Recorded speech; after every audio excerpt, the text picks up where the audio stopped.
గోవా ట్రిప్లో next episode ఇది. Goa videos అని చెప్పి ఈరోజు మిమ్మల్ని చంపేస్తున్నాను అనుకుంటా కదా.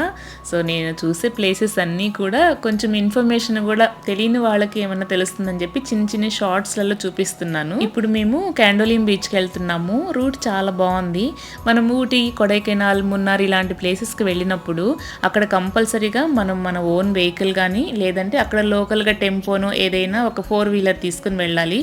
కానీ గోవాలో ఒక ఎక్సలెంట్ ఆప్షన్ ఉంది, స్కూటీ అన్నమాట. ఒక ప్లేస్ నుంచి ఇంకొక ప్లేస్కి ఈజీగా వెళ్ళడానికి, అన్ని ప్లేసెస్ కవర్ చేయాలి, మనం అనుకున్న టైంలో అన్నీ చూడాలి అనుకుంటే బెస్ట్ ఆప్షన్ స్కూటీలో వెళ్ళడం. ఇక్కడ చాలా మంది కూడా 4-వీలర్ కన్నా కూడా 2-వీలర్లోనే ఎక్కువ ప్లేసెస్ అన్ని చూస్తున్నారు. ఇప్పుడు మేము చూస్తున్నది కోకో బీచ్. కోటాగూడాకి వెళ్దాం అనుకున్నాము, మధ్యలో కోకో బీచ్ ఉంది అని చెప్పగా ఇక్కడికి వచ్చామన్నమాట. ఇక్కడ కొన్ని ప్లేసెస్ రిస్ట్రిక్టెడ్ ఏరియా, యాక్సెస్ లేదు. ఇలా జస్ట్ బోట్లోనే ½ అవర్ రైడ్. నెక్స్ట్ ప్లేసెస్కి వెళ్ళాము. నచ్చితే సబ్స్క్రైబ్ చేసుకోండి.